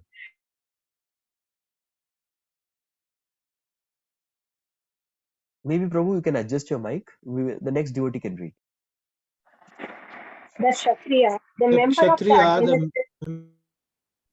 the Kshatriya, the member of the administrative class, is especially advised to give charity and not to accept charity in any circumstances. Modern administrators raise subscriptions for some political functions, but never give charity to the citizens in any state function. It is just the reverse in the injunctions of the Shastras. The administrative class must be well versed in the Shastras, but must not take to the profession of teachers. Their energy should be specially directed towards killing the thieves, the dacoits, the black marketeers, and all such undesirable elements of society. The administrators should never pretend to become non-violent and thereby go to hell. When Arjuna wanted to become a non-violent coward on the battlefield of Kurukshetra, he was severely chastised by Lord Krishna. The Lord degraded Arjuna at that time to the status of an uncivilized man for his avowed acceptance of the cult of non-violence. The administrative class must be personally trained in military education. Cowards should not be elevated to the presidential throne by dint of numerical votes. The monarchs were all chivalrous personalities, and therefore monarchy should be maintained provided the monarch is regularly trained in the occupational duties of a king. In fighting, the king or the president should never return home without being hurt by the enemy. The so-called king of today never visits the warfield. He is very much expert in artificially encouraging the fighting strength in the hope of false national prestige. As soon as the administrative class is turned into a gang of mercantile and laborer men, the whole machinery of government becomes polluted. See, in the 16th chapter of the first canto, we find that the Kali dresses as that false king. He wears the garb of a king and he's cheating everybody. So what does that mean? He's torturing the cow. That means that Dasyu Prayeshu Sarveshu. Dasyu means looters. The kings are all going to be looters. They will simply exploit the citizens, nothing else. So Kshatriya is said, Kshatriya should give a lot of charity but never take charity. Do administration, they do that? No. They simply take charity and they don't give anything in return. That's what they do. Administrators, are they learned in Shastras? Oh, they don't know anything. Some of them may learn some political science or some subject. But as such, they don't know one shloka of Shastras. They are simply, their basis of ruling people is how to exploit others nicely. That's all. Nothing else. And if you see that all the thieves, rogues, rascals, black marketeers, they are flourishing in the society. Why? Because there is no proper Kshatriya. The proper Kshatriya is there, then all these miscreants should be punished. They will not exist. In Parikshit Maharaj times, there was nobody. Yudhishthir Maharaj time, there was no person. Gaya Maharaj, Ambarish Maharaj. In fact, in their times, people all wanted to go back to Godhead. And such miscreants did not exist. So that is the ideal Kshatriya life. On the other hand, these people, some of them become non-violent. And even today, if you see that capital punishments are all banned. They are hanged to be hanged till death. Phansi ki saza. Nowadays they are cancelling. In America, they put a prisoner in imprisonment for 150 years. 250 years of imprisonment. They put like that. It is not correct. Manu Samhita says if somebody is murdered, then the king is supposed to take a life for a life. By that, what will happen? That the severity of hellish punishment of that person will be reduced. On the other hand, the king is not punishing that person. The person has to suffer so much in hell. Yes. So unnecessary non-violence is something that should not be adopted. Yeah. And another thing that we see in this world, the kings and leaders, they don't visit the war front. They're sitting in their rooms and offices and inspiring others to go. So now, if you see the Vedic times, the king will be the first person to be going ahead in the war. So we see all these things and we understand that there is no Kshatriya rule. And that's why Prabhupada said monarchy should be there, but that monarch also should be trained under Brahmana. He should be properly guided, sheltered by Brahmana and directed by Brahmana to rule. Okay. Vaishyas, they are supposed to do three things. Krishi, Goraksha, Vanidya. Krishi is agriculture, so that they produce food grains. Goraksha is cow protection and business, Vanidya. So once Goraksha was translated by some of Prabhupada's disciples as cattle raising. They translated as cattle raising, and Prabhupada was very angry. He said, cattle raising? Why do people raise cattle? To send to slaughterhouse. Don't say cattle raising. Go Raksha. Vaishya Dharma is go Raksha. Raksha means protection. Cow protection. Cattle raising people do to eat later on. Go Raksha is mentioned. And thus Vaishyas, they have a great contribution to society to provide a lot of fruits, milk and all valuable substances. Shudra should simply serve the higher classes. And he should not be given any independence. Shudra should not be given independence. And whatever, they should not be given money also. Yeah, whatever clothing, food he receives from his master, he just accepts that. Yeah. Just read this paragraph also. It will be very clear. Then I'll explain. The highlighted part. The whole system. Mataji, please read, Gopika. Okay. Thank you so much. The whole system of ashrama dharma is a means to detachment. One who fails the detachment is allowed to enter into a family life with the same spirit of detachment. Therefore, one who attains detachment may at once adopt the fourth order, namely renounce, and thus live on charity only, not to accumulate wealth, but just to keep body and soul together for the ultimate realization. Household life is for one who is attached, and the Vanaprastha and the Sannyasa order of life are for those who are detached from material life. The Brahmachari ashram is especially meant for training both the attached and the detached.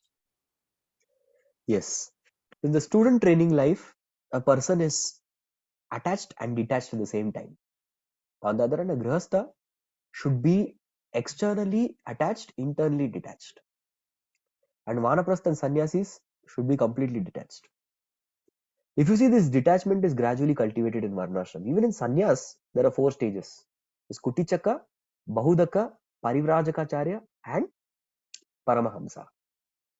I'll tell you what are these stages. Kutichaka is a person stays in a kutir in his village. अपने गांव में रहता है, and his wife will come and give him dabba prasad. Wife comes and gives him dabba and he eats. That is Kutichaka. And he's trying still. जम रहा है कि नहीं अपने को. Yes, and he can return back in case he is not. Then there is Bahudaka. Now he has got sufficient confidence. He says, wife, no dabba prasad now. Now I'll go and I will beg on my own. So then he goes to different houses within the same village. He's called Bahudaka.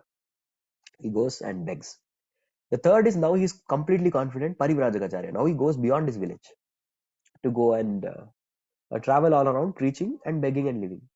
And finally, one attains the stage of Paramahamsa. Yes, now the place where he stays doesn't matter. Time, place, circumstances. He's always surrendered to Supreme Lord. Like that. So if you see the Vedic society, even sannyas has 4 stages. It gradually trains us in detachment. But the best way to get detached is by getting attached to Krishna. Prabhupada has given maximum number of lectures on 7.1. Maya sakta mana partha yogam yunjan madashrayah asamshaya samagram mam yathagnasasi tachunu. We'll just quickly see that. 1 minute.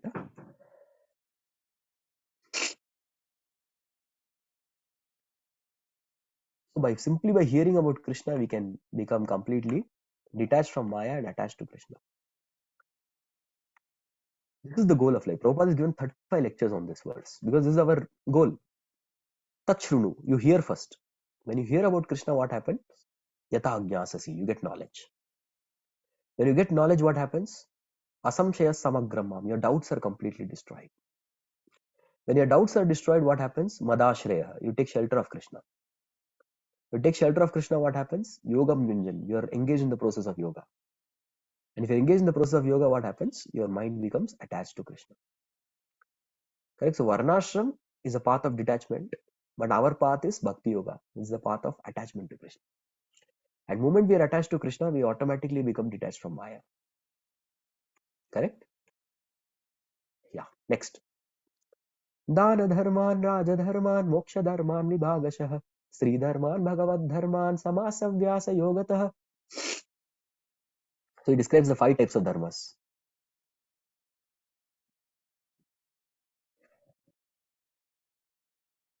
Sachi Sundari Mataji can. He then explained by divisions acts of charity, the pragmatic activities of a king, and activities for salvation. Then he described the duties of women and devotee both briefly and extensively. Yeah. Thank you. So here 5 types of dharma he explains. First is Dana dharma. Vedic culture is a culture of giving. Give cows in charity, give land to brahmanas, give gold, give. Just keep giving. And a person who gives, such a person lives a life of abundance. Somehow this Kali Yuga, the material culture is to just store and hold things. On the other hand, Vedic culture was never like that. Vedic culture is all about giving. So that is why the first dharma he explains is Dana dharma. Dan. And especially Grihasthas are the ones who are supposed to do this Dana dharma. Because other 3 sections of society will not earn. The Brahmacharis, the Vanaprastha Sannyasis, they are not the earning members of society. The Grihasthas are the earning members of society. And that's why Rupa Goswami says 50%. अब ये सुन के बहुत लोगों को heart attack आ जाता है. अरे बाबा 50% बचेगा क्या? So there is a very nice understanding that is there, that as soon as the money, the wealth, that dhan that comes, dhan को दान करना चाहिए. So we create 2 accounts. One is personal account, one is Krishna account. Yes. So in Krishna account, we can use that money for doing Nitya Seva. We can use that money to conduct house programs. We can use that money to invite devotees and sadhus for Brahman Bhojan. We can use that money for buying clothes for the deities and for decorating altar, devotional paraphernalia, for going to yatras. So that will be completely Krishna conscious account. That is Krishna account, right? And other 50% we can use for our personal expenses, whatever is there. So that way, if we keep devotional account and our personal account, we'll be able to see that how the money is being spent. Correct. So that is why Rupa Goswami says that 50% should be given in Krishna service, and Prabhupada mentions that many times. So that is the Dana Dharma for us practically. Raja Dharma. Raja Dharma is how to rule the citizens. So there's a beautiful verse that comes in Bhagavatam. I'll show it. Prinanam Upalalanam.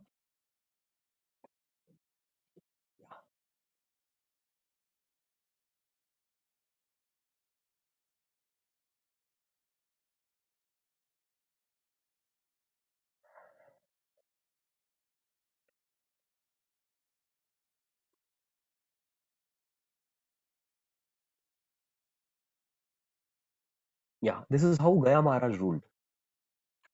Raja Dharma. This one verse in Bhagavatam explains about what is Raja Dharma very nicely. First, ensure that full protection and security is given to, so that their personal property will not be disturbed by undesirable elements. Then there is Poshanam. Poshanam is what? Poshanam means they should all get food. Then Prinanam. Prinanam means give gifts to citizens. Then Upalalana. Upalalana means have meetings and satisfy the citizens with sweet words. Then give good instructions. Anushasana. Yes. So these 4 words describe everything. What is that? Poshanam, Prinana, Upalalana, Anushasana. So these 4 things summarize what is Rajadharma very nicely. You can note the verse for reading later. 5:15:7. So that explains what is Rajadharma. Then Moksha Dharma. Now Moksha Dharma is to everybody should focus towards attaining liberation. Dharma, Artha, Kama, Moksha. The 4th Purushartha. Everybody should have a detached temperament while living in this world. And Stri Dharma. Stri Dharma will directly read from Prabhupada. In this world, we should have an exit plan. Yeah, Stri Dharma.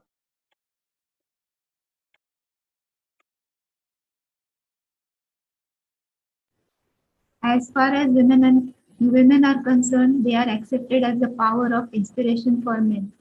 As such, women are more powerful than men. Mighty Julius Caesar was controlled by Cleopatra. Such powerful women are controlled by shyness. Therefore, shyness is important for women. Once this control wall is loosened, women can create havoc in society by adultery. Adultery means production of unwanted children, known as Varna Sankara, who disturb the world. Yes. This is also mentioned in Niti Shastra by Chanakya. What is the very amazing weapon of woman? Lajja, the shyness. Through the shyness, a woman can control anything. So that little bit glimpse about Stri Dharma is mentioned.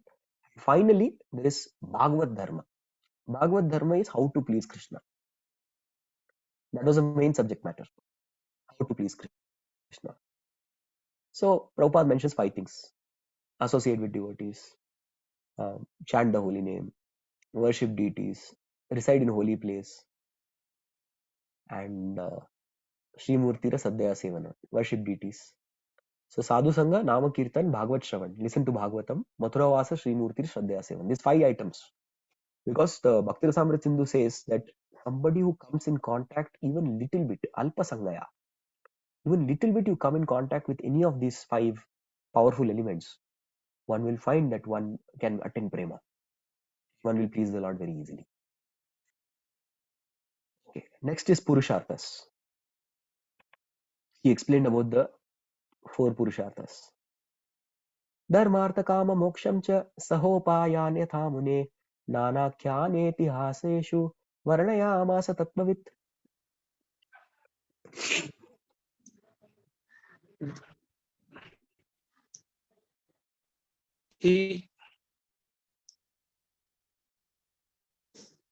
Then he described the occupational duties of different orders and status of life. citing instances from history, for he was himself well acquainted with the truth. Yes. So different histories and itihasas are Mahabharata, Ramayana, Puranas. So with all that, he explained about dharma, artha, kama, and moksha. What are these four purusharthas? Dharmam pravadatastasya sakala pratyupasitah yo yoginas chanda mrityor vanchitas tuttarayanah. When Bhishmadev was describing occupational duties, the sun's course ran in the northern hemisphere. This period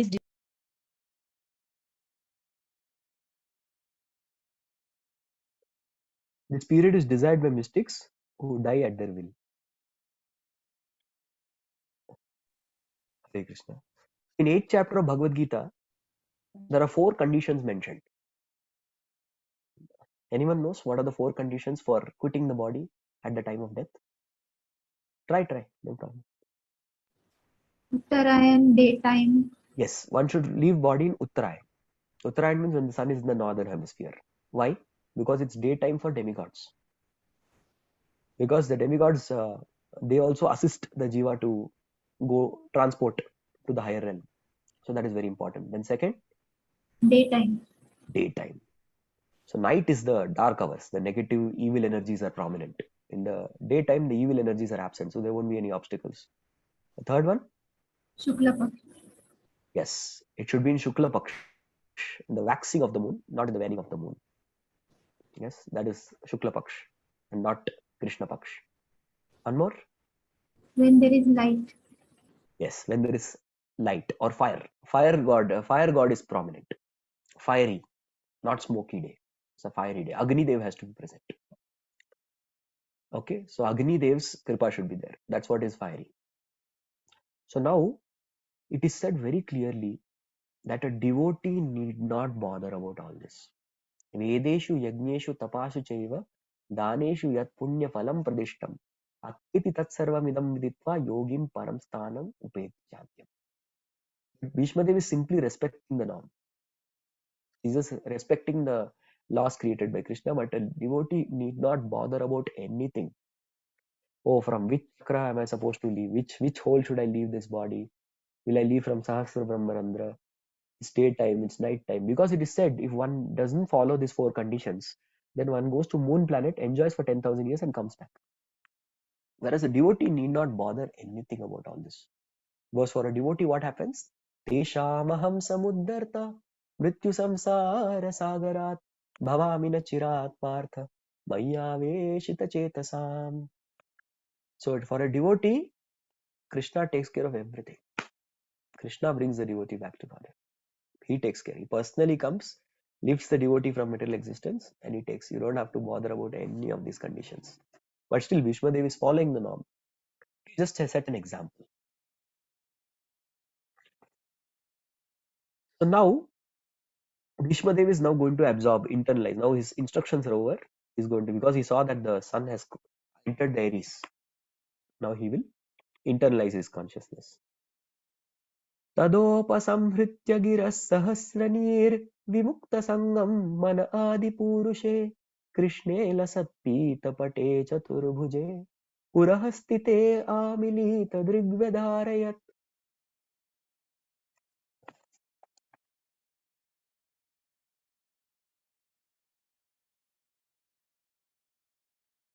Please read. Thereupon, that man who spoke on different subjects with thousands of meanings, and who fought on thousands of battlefields and protected thousands of men, stopped speaking, and being completely freed from all bondage, withdrew his mind from everything else and fixed his wide open eyes upon the original personality of Godhead, Sri Krishna, who stood before him, four-handed, dressed in yellow garments that glittered and shone. Thank you. So in the purport, what has Prabhupada done is Prabhupada has given the translations of Bhagavad Gita 8 chapter 5, 6, 7, 8, 9, 10. That's it. As it is, put the translations there. Yeah. So what we'll do, we'll quickly go through those shlokas. what exactly is spoken, because that 8th chapter is about attaining the Supreme. How to attain the Supreme is mentioned there. So main thing is, we'll quickly go through. Antakale cha mameva smaran muktva kalevaram yaprayati samadbhavam yati nastyatra samshayah. So at the time of death, only Krishna, Mam Eva, only me, Smaran, you should remember. Muktva Kalevaram, when you are getting delivered from this body. Yes. So such a person, he attains the nature of Krishna. Ya Prayati, he attains Krishna's bhava. That means spiritual nature of Krishna. Yati Nastri Atra Samshaya, there is no doubt about it at the time of death. Okay, what if you don't remember Krishna at the time of death? Then whatever you remember, Yam Yam Vapi Smaran Bhavam, Tajatyante Kalevaram, Tam Tamevaiti Kaunteya, Sada Tad Bhava Bhavita. Then whatever you remember at death, you will attain that destination. Acha, aisi baat hai? No, I want to remember Krishna only at the time of death. So how can I assure that I'll remember Krishna at the time of death? Then he says, Tasmat Sarveshu Kaleshu Mamanuspara Yudhyacha Mayarpita Mano Buddhir Mame Vaishyasya Samshayah. You have to start practicing right from now. Right now you are supposed to practice Anuspara, repeatedly think of Krishna. Sarveshu Kaleshu, always, because death can come at any point of time. And if you practice something throughout life, then we are able to attain the result at the death. Because life is preparation, death is examination. Okay, then how do I exactly do Anusmaran of Krishna? That is mentioned in 8th verse. Because Krishna is telling, Tasmat Sarveshu Kalesu Mam Anusmara. How to do Anusmara? Yes. Abhyasa Yoga Yuktena Chetasa Nanya Gamina Paramam Purusham Divyam Yati Parthanu Chintayan. So you have to practice. You have to practice. So this Vidhi which Krishna teaches in 8, 9, 10, 11, it goes on till almost 13. He teaches the Vidhi of Bhakti Mishra Yoga. Acharya has mentioned that is Bhakti Mishra Yoga. So you have to do Yoga Abhyas and Chetasa na Anyagamina. It should not go, your consciousness should not go anywhere else. But you have to meditate on Parama Purusham Divyam. You have to meditate on that great personality. Yati Parthanu Chintayan. So one thing we understand through this is an artificial process. Prabhupada writes that also. It's very artificial. It's not natural. Next. So now you have to, if you want to meditate, you need to have along with concentration. But along with concentration, you need to have right conception also. So conception is mentioned in the 9th verse. Kavim Puranam Anushasitaram Anoraniyam Samanusmaredya Sarvasya Dhataram Achintya Rupam Aditya Varanam Tamasapparastad. Yes, he is the most intelligent person. Kavim. He is the oldest person.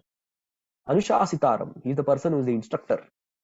Anor, Aniyamsam, he is smaller than the smallest. Like that you should remember. Anusmaredya. Aise smaran karna hai. Sarvasya Dhataram, he is the maintainer of everything. Achintya Rupam, his form is inconceivable. Aditya Varanam, Tamasapparastat. And he is as bright as the sun. Bright like sun, Tamasapparastat. He destroys all the darkness. So this is getting the right conception about Krishna.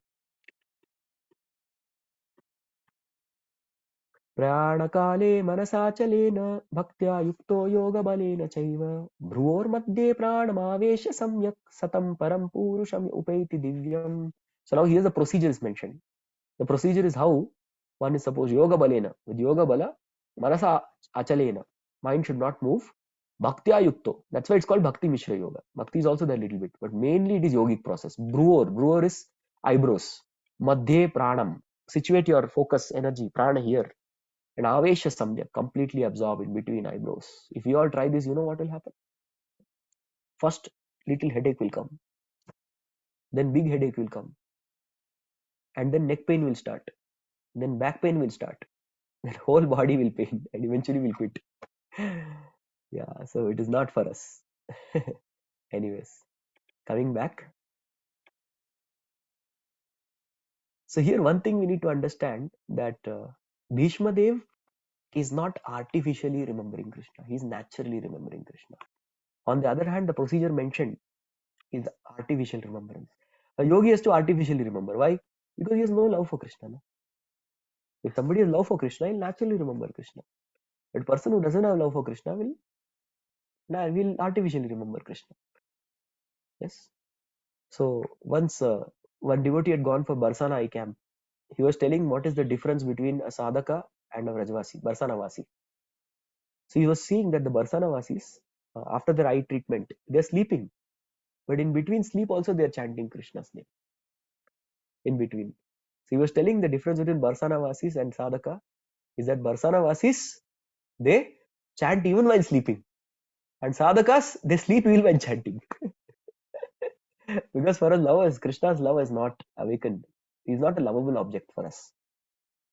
So till the time Krishna becomes the most lovable object, his smarana will not be natural. Yogi artificially meditates on Krishna. Bhishma is naturally meditating on Krishna. Last shloka for today's discussion. Vishuddhaya dharanaya hata shubhas tadikshavasu gata yuddha shrama nivritta sarvendriya vritti vibhramas tuštavajanam visrijan janardanam. Please read. By pure meditation, looking at Lord Sri Krishna, he at once was freed from all material inauspiciousness and was relieved of all bodily pains caused by the arrow wounds. Thus, all the external activities of his senses at once stopped, and he prayed transcendently to the controller of all living beings while quitting his material body. So this was a result of meditation that's mentioned here. What was the result of Bhishma Dev's meditation? That's mentioned in this verse. So he started meditating, and what was the result he obtained? By the pure meditation on Lord, freed from inauspiciousness, freed from bodily pains, gone. No more body pain. This is fact. Even Rukmini Devi also says the same thing. Shrutva guna bhuvana sundara shrunvatam ye nirvishya karna vivarei haratong tapam. As soon as I hear Krishna Katha, Shrutva guna, I hear the qualities of Krishna, what happens? Nirvishya karna vivarei harato angatapam. My all bodily discomfort, disease, all go away. As soon as I hear Krishna Katha. So whenever next time somebody has some bodily pains, etc., we should immediately take shelter of Krishna Katha. If it is not going, we are not hearing properly.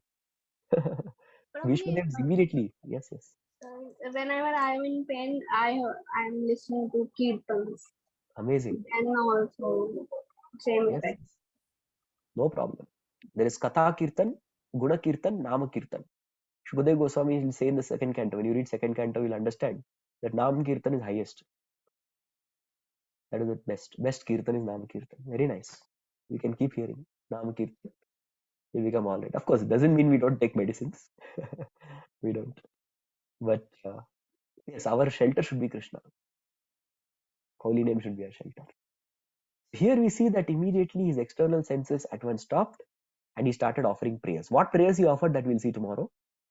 But the whole point is his pains, bodily pains, arrows, wounds, everything was gone by pure meditation on Krishna. That's something very amazing. Yes. And why he could attain, Prabhupada writes in the purport, why he could attain all this? Because Lord's presence. Lord's presence brings all auspiciousness. So Lord is the controller and benefactor of all living entities. Suhridam sarva bhutana. And thus he provides all facilities. So the whole pastime is Krishna facilitating the glorious departure of Bhishma Dev. That we see here. Very amazingly is orchestrated this whole pastime. And now he has made him completely comfortable so that he can attain full absorption. Okay, we'll pause here. We'll officially end the class here. Anybody has any questions? We can take. Yes. Roji, I had a quick question. Yes, please. So when you were reading Bhagavad Gita 8, 9, 10, you said that this was not the natural process, but artificial process. Yes. But we as sadhakas, we are reading Bhagavad Gita also and Bhagavatam also. So how should we take this part of the Bhagavad Gita? Because Prabhupada explains all the purports from the pure devotional point of view. Yes. Prabhupada applies the same thing to Nam Jap. Manasachalena. Your mind should not waver when we chant. No multitasking, focusing only on hearing the holy name and all these things. So we should take all these things from chanting point of view. So Prabhupada gives all explanation from that point of view. Because that is not Yuga Dharma, right? Now Krishna is mentioning from a Satyuga perspective as a Yuga Dharma. But whatever is contemporary Yuga Dharma, Prabhupada explains that is the meaning of Acharya. Acharya is one who brings down the principles to practicality for all of us. So for us, it is yoga means jap, bhakti yoga. Thank you. And also, like, can we also say that when we are chanting, obviously we are trying, but ultimately is the Lord's mercy when it comes, then only we'll be absorbed. 100%. But we have to show our sincerity and Definitely. then depend on Krishna. Two fingers too short. Our endeavor, Lord's mercy. Thanks. Thank you. Anyone else? Hare Krishna. I want short clarification. Sir, Prabhuji, once we can say getting prema stage, one get to Vaikuntha, that is what you told. He reaches to the Sarva position. So my clarification is, suppose one reaches to Vaikuntha position, can it be elevated to Krishna Loka by his bhakti, or he will remain in that Vaikuntha only? As such, because we think everything from materialistic point of view, we think that, oh, this fellow is Vaikuntha only, I'm going to go to Vrindavan. But in spiritual world, everything is absolute. From Tattva point of view, everything is absolute. Of course, from Rasa point of view, there is a difference. So whatever Rasa is natural for you, you will go there. So there is nothing wrong with Vaikuntha. We are in Bhuloka. We are in material world. Where is Vaikuntha? Far, far away. So there is absolutely, from Tattva point of view, there is no difference between Vaikuntha, Goloka, because ultimately it's absolute. It's all the kingdom of God. But what is the difference? The difference is in the intimacy of reciprocation with the Lord. Look at Narayana. I normally give this example. Give him a form. Please fill your form. What is your father's name? Narayana says, no father. Okay, mother's name. Oh, bhi nahi hai.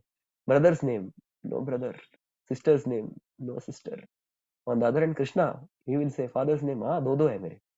I'll tell. do baap hai. Do mummy hai. Bhai bhi hai, behan bhi hai. Dher sare bhai hai. So Krishna has very personal reciprocation. So that intimate form of Lord is Krishna. Right? So from Rasa point of view, there is a difference. But we shouldn't compare it from a materialistic point of view. Yeah. Thank you, Prabhuji. Thank you. Thank you. All right. Thank you very much. Yeah. Prabhuji, in the starting, you have mentioned one line, but I was listen another line. Aham vetti, Shuko veti, Vyasa Shuko veti, vetti, Parikshit vetti na vetti va, Sridharam sakalam vetti. Sridharam sakalam veti. Okay. Thank you. It's Parikshit.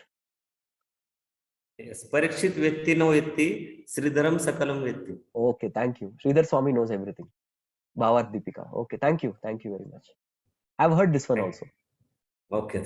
I've heard this from His Holiness Bhakti Rasamrita Maharaj. Yes. Prabhuji, first of all, thank you. Aapka health theek nahi tha, still you took class for us. Very grateful to you. You please pray I can serve properly tomorrow. You mentioned, and we have heard also, that Krishna took the role of like washing the feet of everyone. So how could Pandavas and other devotees accept that? We see in Vrindavan it's different, like in Sakyaras, and like devotees do all kind of things, but considering their, how could Pandavas accept Krishna taking that role? To show that how Krishna is Nirahankrite. He doesn't have any false ego. So they wanted to glorify the position of Lord. So devotee behaves in such a way, he may act sometimes in such a way which will bring out the glories of Lord in a more amazing manner. Yes. So ultimately Lord's glory increased, right? Through this. So that's how Krishna inspired the devotees to behave like that. Okay. Last one I'll take from Yashika Mataji. Hare Krishna, Prabhuji, Dandavat Pranam.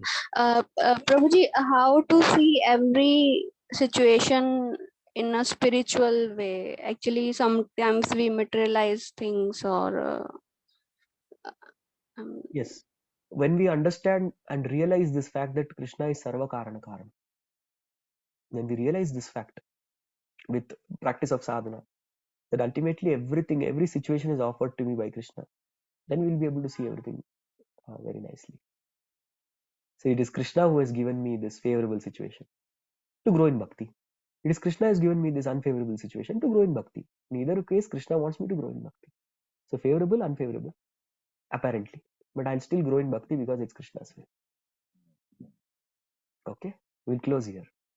Hare Krishna, Krishna Krishna, Hare Hare, Hare Ram. Hare Ram, Ram Ram, Hare. Once again, beg forgiveness for my lack of energy levels. I was really